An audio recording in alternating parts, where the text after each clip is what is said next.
All right. Hey, hope everyone's doing well. Appreciate you joining and taking the time out of your busy days. I know everyone stuck at home or in isolation. Hopefully everyone's safe. My name's Alan Bailey. I've also got DJ Antonucci with the ReSTNSX team. And just a little bit about our backgrounds. I was at VMware for a number of years in the network and security business unit. Before that with Cisco for a number of years, focused on high-end routing and switching. So a lot of my background's mostly in networking, and then programmability became new after many years at Cisco to adopt a whole new way of doing things in software defined. So we obviously saw how important it was. So I'm going to start with DJ. DJ, you can introduce yourself, and if you want to cover the first part, and we're going to do a demo of how we can consume and automate operations in NSX in some other areas of VMware products like vRealize, Network Insight, as well as vCenter, all through API. So DJ. Great.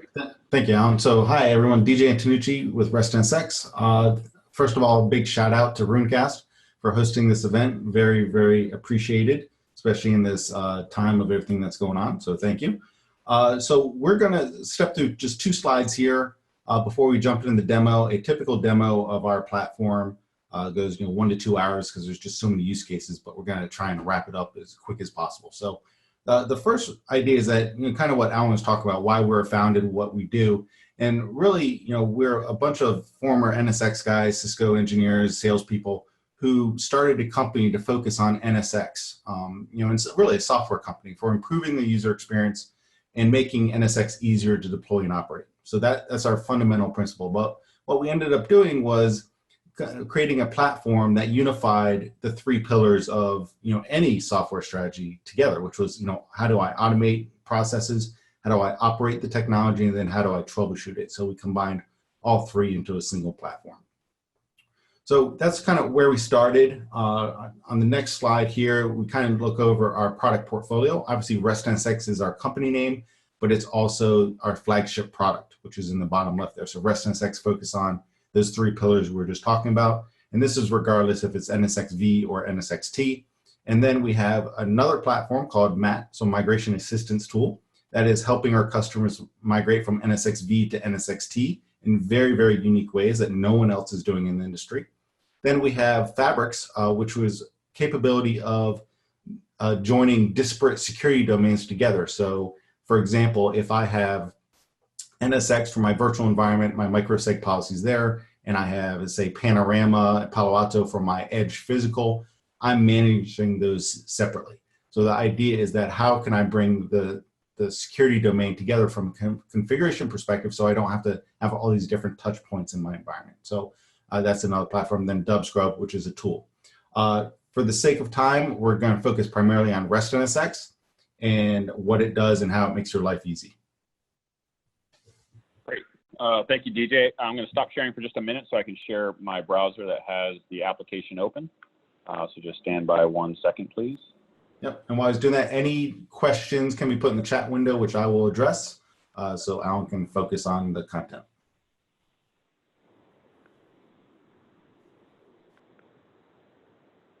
DJ, you see my screen? Yep, you're good to go. Cool. All right.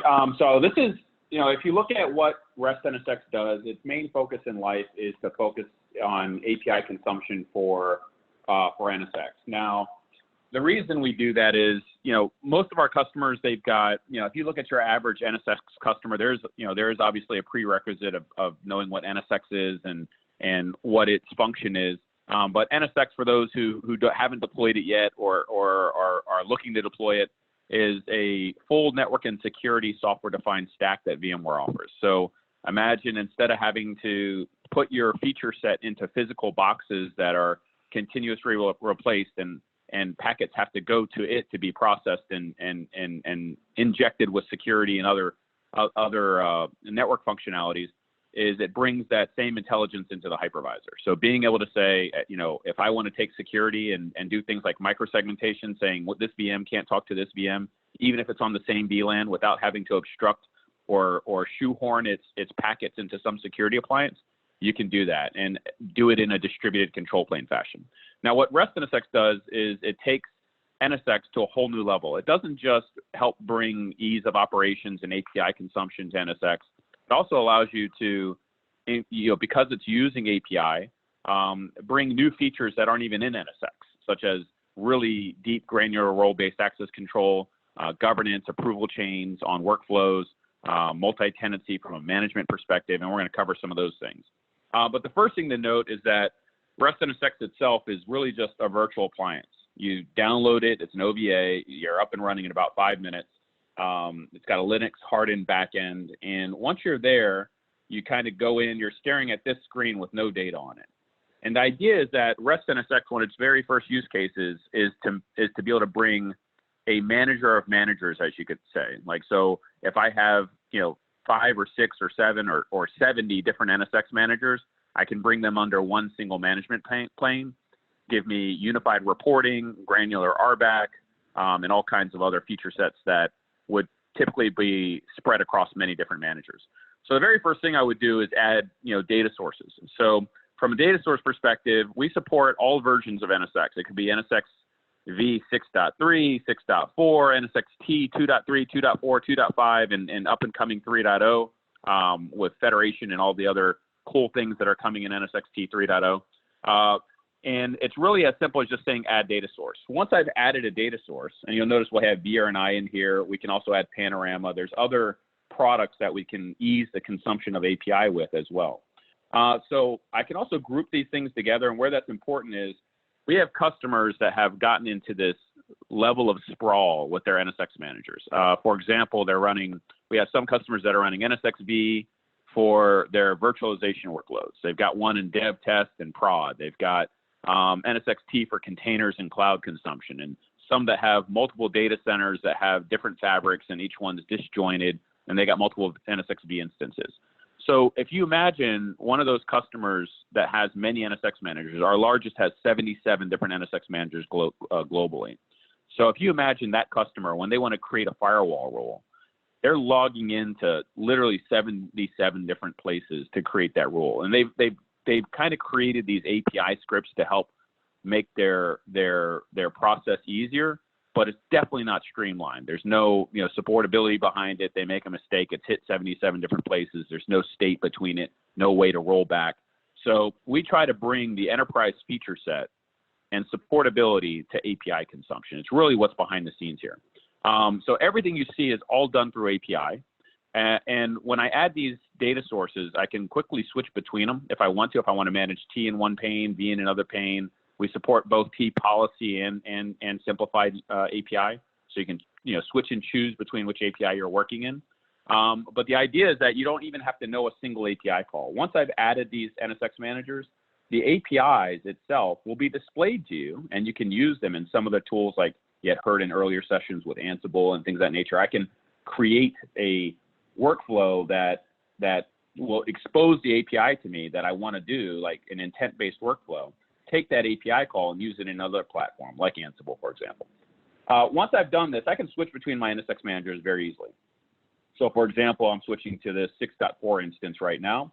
And once I've done that, I can pretty much query everything. It's all at the hands of your fingertips. So instead of me having to hunt around for data and click around in the UI, or let's say I'm switching between V and T often, it's very confusing because things are in kind of different places. So we try to make stuff very universal. Whether you're working in T or V, your experience is identical in ReSTNSX. You don't have to know the back-end dynamics of V or T. If you know how to use ReSTNSX, which is simple to use, you can leverage any platform behind it because the user experience is intent-based and streamlined. So I can actually query this data very easily. But one of the very first use cases for ReSTNSX was really on the deployment side. It's the day one side, before we got into the adding all the day two operations. So my ability to basically easily consume API. So we've added almost every API into the UI and wrapped a GUI around it, wrapped a button around it. So for example, if I was a customer and I wanted to deploy an NSX-v, 500 security tags, and then I wanted to take the 500 security tags and associate them with 6,000 VMs. This was an actual use case by a customer of ours, one of our early adopters. And take those 500 security tags that are now attached to 6,000 VMs and create 100 security groups based off those security tags. Then I want to take those 100 security groups and create, 1,000 firewall rules based off source and dest and apply to using the security group. These guys did all that design work up front, bought NSX, then went to work, said, okay, we're going to execute on this. This is going to be great. We're going to have this really awesome microseg policy. And then they got to the UI and they realized, there's no bulk way to create objects in the UI. You have to right-click new, right-click new, right-click new tag, associate. It would have taken them a year just to execute on the design that they put together. So what they decided to do was, all right, the next best thing is I can do API, programmability. Let me use curl, let me use power NSX. There's some tools out there. And every one of them presented problems, like the Python scripts. When you create objects, you have to capture their object ID so you can use it in another step of the code, so you can associate it to something else. All of these objects have dependencies with each other. That became really complex really quick. They actually got it done, and they did something wrong in their code, which created a whole bunch of incorrect objects. And it was easier to uninstall NSX than it was to remove all those objects and recreate it. So we said, all right, we're going to make this very simple.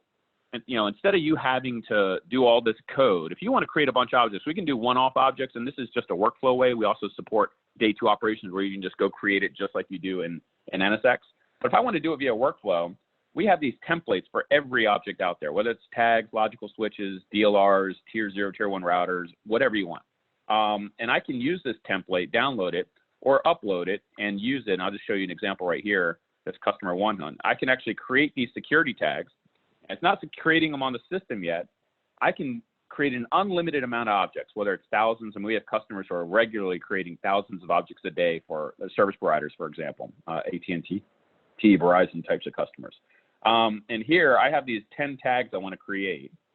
But if I go over to tags, they're not actually executed on the system yet. So if you see here, I don't actually have any of those tags. This is what's on the selected NSX manager I have up here. And if I go to the next step in this workflow, the first thing it's going to do is show me all the API calls, the exact API calls I would need to create all these tags that were in that template. So I could use this in Ansible or whatever. I can switch between XML and JSON depending on the target system. If it was T, it would obviously just be JSON. And I could leverage this API call directly. So I don't actually have to know the API calls. We're going to expose it. So it's almost like an API navigator. You can say, hey, I want to do this complex workflow, but instead of me doing it in ReSTNSX, I still want to leverage my programmability. I can actually expose the API call that would be used to create the objects. Or I could just say, I want to create the objects. So I'm going to say, hey, this is a RuneCast demo, and we're going to save this. Now, this is a repeatable workflow. I can use this, select different NSX managers to target on. I can even pick a group of NSX managers I want to execute it on. So instead of me creating something on many NSX managers, all one at a time, I could do it all at once. I can come back to this at any time. So this is a save job. But let's say I want to just go ahead and publish it. So I'm going to publish it to the NSX manager that I have selected up here. And it's going to go through these tags. Now, it's only 10, but imagine the customer with hundreds of objects in a workflow where it's 100 of these objects, and then they're attaching them to these objects, different steps in the flow. We can do that very easily. So I actually executed those really fast, and you'll see that they're actually created on the target NSX manager. Now, the cool part about it is if I made a mistake, say, oh, I typoed something, whatever it is, I don't need to go try to bulk delete these things or programmatically do it. We capture the object ID of everything we create. So at any point in time and everywhere in the product, I can roll back whatever changes I wanted, just as easy as a button. So I'm going to go ahead and roll this back. And as fast as we created those objects, it's going to uncreate those objects. So there is no real state there, nothing I needed to do. I could have done that at any point in time, and you'll see they're gone here. I could have created a whole complex workflow, maybe for a tenant, and come back 30 days later and just roll them back. So our ability to do that and do it easily is very cool. The other piece is that's just one object. I could have done that with many objects, but I could even add my own custom workflow and say, hey, I want to daisy chain some of these objects together and have them have state with each other. So let's say I'm going to do a RuneCast workflow. And let's say in this workflow, I want to create tags. Let's say, create some IP sets, create a logical switch, maybe a DLR. My data source I have selected is a NSX-v one, so you're going to see NSX-v APIs here. I'm going to add this workflow, And now it's a repeatable process. It's actually sitting right here. I can just run this workflow at any time. I can surround R back around it and define who does and doesn't have access to it, but we're just going to go ahead and execute it. Now, when I do this, you'll notice at the top here, this is going to walk us through the process of doing everything in line here. I can create the tags. Maybe I don't want to create any right now. I can create IP sets. I probably don't want to create an IP sets right now. And any one of them I can CSV import. Let's say I want to create a logical switch. We'll just say one manual one instead of importing a whole bunch. I would say I'm just going to create this one logical switch in this workflow versus 100 or 1,000.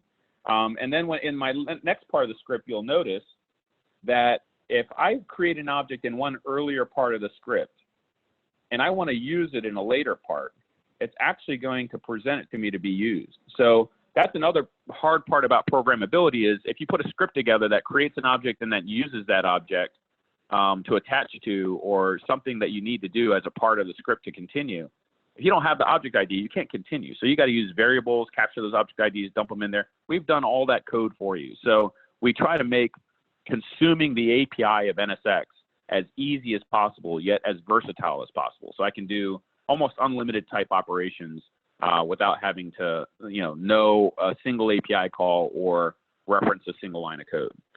But we'll also, at the end of the day, show you all the API calls so you can leverage it yourself in other tools like Ansible, Puppet, Chef, whatever else you might use.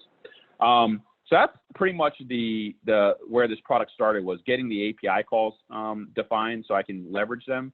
But then all of our customers started asking, hey, I want to be able to use, it's really fast, responsive, all HTML5. I want to be able to manage all my NSX environments with this. Both my V, T, T was coming out at the time and getting stronger from a customer perspective, adoption rate. So we said, all right, let's go ahead and add everything in there. So we got to work and we added all the operations, my ability to go manage DFW. So pretty much all the day two operations you do in NSX is going to be here, but with some change. They said, if we're going to do it, let's add some features as well. Let's not make it a one-to-one. Let's add things that NSX just doesn't support so that you have, things that are solving real business challenges. So for example, this is DFW. I mean, I can do the same things in NSX, like drag and drop rules, modify them right here in line, be able to, change source destination. Everything you need to do with the rule is going to be here. With also the ability to unify edit, so having everything in one pane of glass instead of having to click through different boxes. So I have one pane of glass to manage. So we try to make those things easier. But there's going to be things that NSX just doesn't support. So for example, our customers who are running many NSX managers, or even 2 or 3, they have scenarios where they don't want to create objects in different places.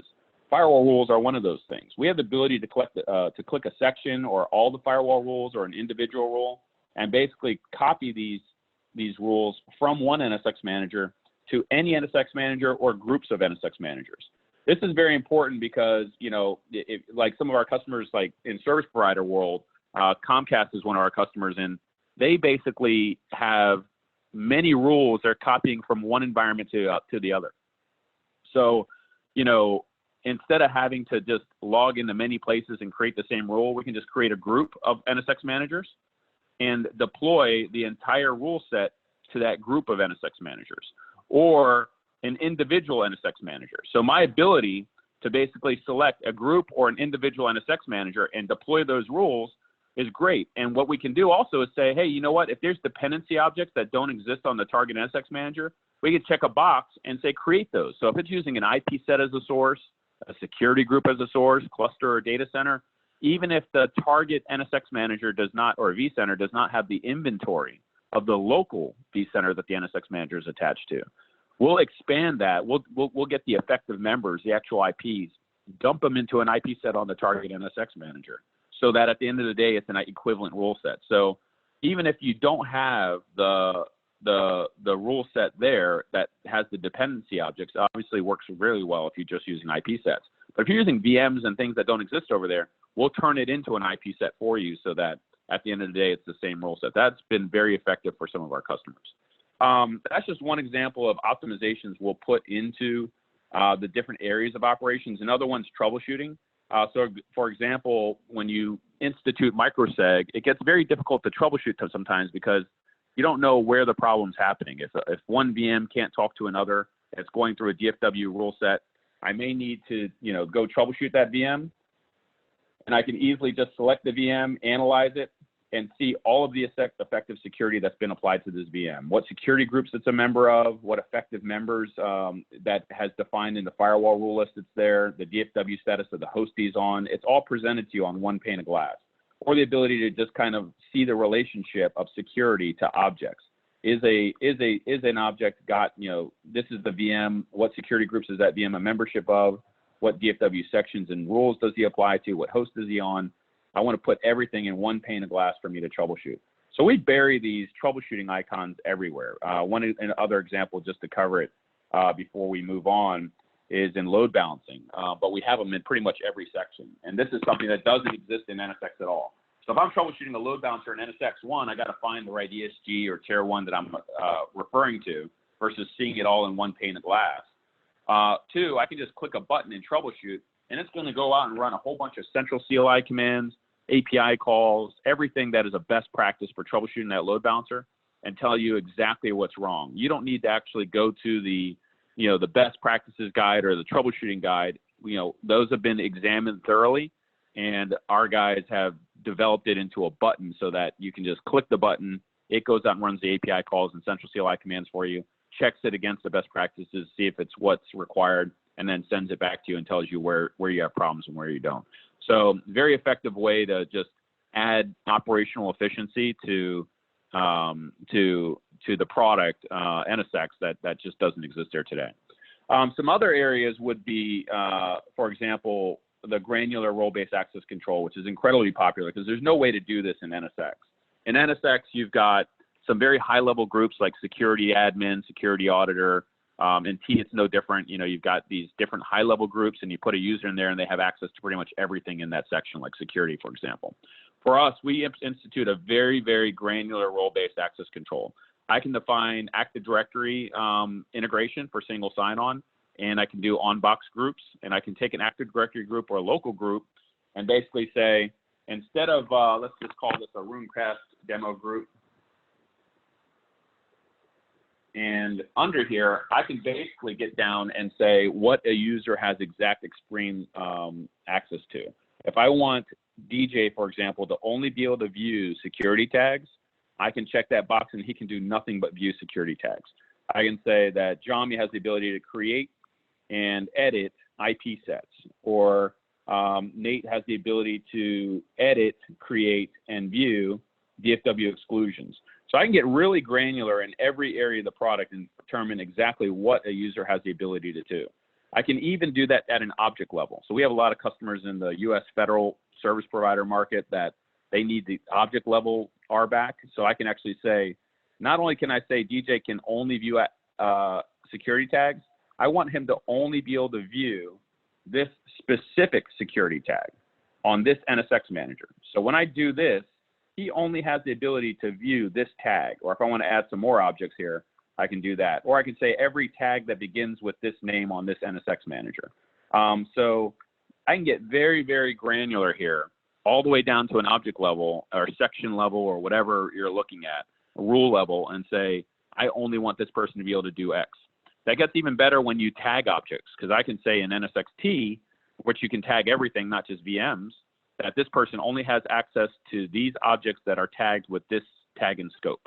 So granular RBAC has been an incredibly popular feature, and it works incredibly well. The other thing I can do is say, I may want DJ to not just view tags. Maybe I want him to create tags. But I don't want him to create a tag and it just kicks off and just goes create the tag during production hours. That may be a problem for me. I want this authorization required checked. When I check authorization required, this is a governance. This is an approval chain. It'll actually, I define who my approvers are for certain people and groups. And I can say, when DJ goes and creates a tag, it's going to email me as an approver in my approver group. And we can log in and either approve or deny that request before it creates it. It actually won't allow the tag to be created. And once I approve or deny it, if I approve it, I can have it auto-create as soon as I approve it, or I can have it kick back to the submitter so they can create it. Or I can even institute a change window and say, you know what, I'm going to approve this, but I don't want it to be carried out unless it's, on Friday between the hours of 8 and 10 p.m. So from that perspective, it's very easy to actually create controls and boundaries around who's able to access NSX Manager and what they're able to do. Imagine the guys, you're putting a lot of power in someone's fingertips. They can create deny any, and everybody's out of luck. So being able to put in a authorization that people can't just go in and willy-nilly create firewall rules. It has to be submitted and somebody has to approve it, is a really cool feature. What that kind of looks like is if I'm logged in, hopefully there's a workflow authorization that hasn't been approved yet. I can show you, or one that has. So we've got one that's been that's pending approval, which someone could nudge and tell me if it hasn't been approved yet.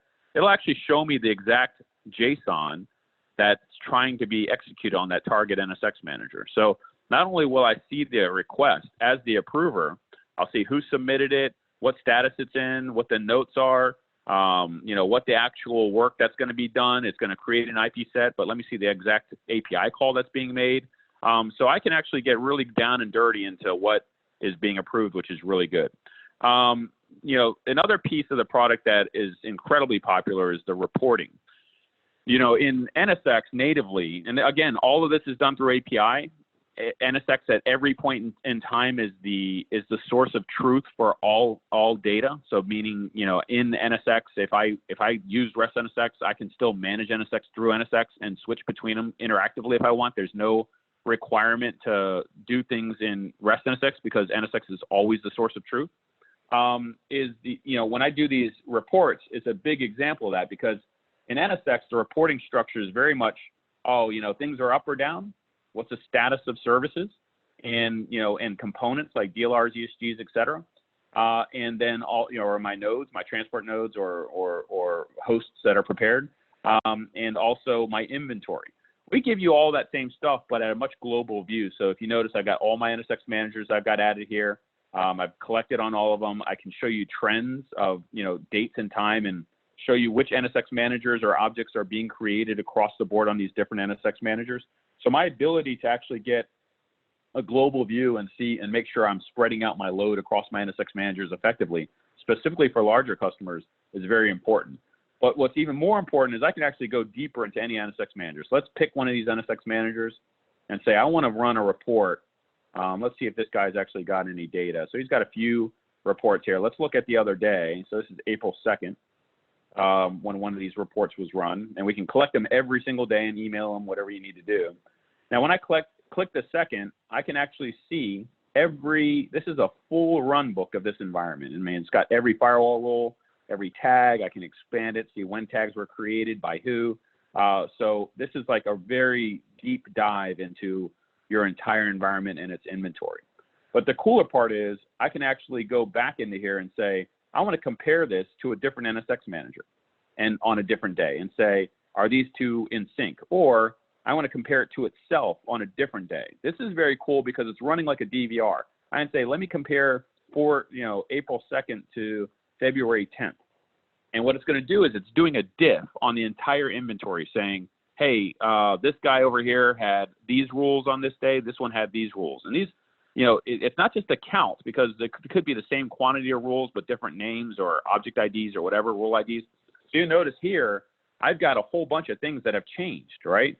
So for example, I've got 54 rules over here, 32 over here. My tags, looks like somebody added or removed. If you noticed here, we've got this tag has been added that's not over here on this environment. So my ability to do a diff and call that out is incredibly important for troubleshooting. When you come in Monday and there's, the whole network's down because of NSX, but it was operating fine Friday. The first thought is who changed something? Did somebody add a rule? Did somebody do something? You're hunting that down, but while you're hunting it down, stuff's not working. So you can quickly jump in this report and say, hey, you know what? Somebody added this firewall rule on Saturday, and that's what's causing everything to be down. I can just jump right to that and fix it. So we're actually give you really granular reporting to be able to just operationally use your environment better, So that's been a big win. So I'm going to get into some of these tools. This typical demo for us is about an hour and a half. There's a lot of features here. It's all about API consumption in NSX. It's all about programmability and operations. So I'm going to get into some of these tools that bring some of that value out. One is just pure API consumption. We build, instead of you having to go, download Postman and understand Postman and or some other tools like curl, things that allow you to run API calls on the target NSX manager, you'll notice when you do that, it's really hard. Like in one of the demos today, we saw, you know, a very cool example of being able to run API calls against vCenter, and just adding vCenter, getting the auth cookie and auth token to be able to run API calls against it if you're using Postman. It's kind of a pain. You know, you got to do it every time you run calls, and then when it expires, you got to get a new authorization session cookie. So for us, if you've added the data sources, we've got NSX Manager and vCenter already added because we know the vCenters that are associated with the NSX Manager, so we'll grab that also. So when I select the data source, I can actually do a get, put, or pull, or post, I'm sorry, to NSX Manager or vCenter using any API call I want. We even throw in some values in here for you, so you can actually browse through them or use favorites, some that we put in here and some that aren't. So I've got an NSX Manager here if I want to do a get IP set, or I can just type in any API call I want. I can run it in JSON or XML. And this one I'll just do XML. When I send this, it's actually running the API call right now against NSX Manager. So it just returned that. I could have done a post or put as well. I can even do one against vCenter. So if I want vCenter, and let's go grab a vCenter one like get VMs, I'm actually getting all the virtual machines on the vCenter. So my ability to just jump in and consume API on vCenter or NSX is extremely simplified. When I added the data source, that's where the authorization is coming from. And we can granular R back this as well. Who has the ability to use API Scout? Who can do a get, put, or post? What data sources can they do it against? So we can get very granular on who has access to this as well. So you're controlling API at the most basic level. Another example would be central CLI. Like, how do we improve, instead of you having, our customers that have, like, if you think about it, 3 or 4 different NSX managers. We got one customer down in North Carolina who's got 6 different NSX managers, and they're constantly troubleshooting. There's all kinds of problems in their environment. They're very big. They're beyond the scale limits. They're actually beyond the number of hosts per vCenter they're supposed to have. And so as a result, they're trying to fix their environment, but they've just grown into that. And they're constantly have different windows open. They'll have the NSX Manager open, vCenter with NSX plugin open, the different central CLIs open between different environments, and it just gets a mess troubleshooting. For us, we want to integrate it all into one pane of glass. So even central CLI, I can run all my central CLI commands this way, like show IP route, show ARP. All my commands are just like they would be in NSX Manager. Through central CLI, but it's all done through SSL. There's no SSH actually happening here. It's all API calls. But we also make easy buttons. So as we run commands, if we detect there's a way to kind of drill down, instead of you having to know the next command, you just click on it. So for this NSX-v cluster, I ran show DFW clusters all, and it ran this output, which is exactly what it would do in PuTTY. I just click on this instead of having to know the next command. It's going to take me to the next output, show DFW cluster domain C7, the actual domain ID. Then it's got another URL. So we call this intelligent hyperlinking for central CLI, meaning you don't have to know a single central CLI command. You can just click your way through where you need to get to actually troubleshoot the environment. So I'm actually clicking my way through. I saw everything on the VM or on the host, and here's the VM, and here's the VNIX. I can actually go to the VNIC. Oh, here's the firewall rule that's applied to this particular VNIC interface in its expanded form, like the IPs. So my ability to actually consume central CLI without knowing a single central CLI command becomes really simple because it's going to lay it up for me. It's going to give me the next set of commands I need to run instead of me having to look it up. So this has been very popular as well because you think this is a very operational product. It makes the operations of NSX much simpler. And then, just because we've only got about 7 minutes left, I'll cover a couple of our other most popular ones.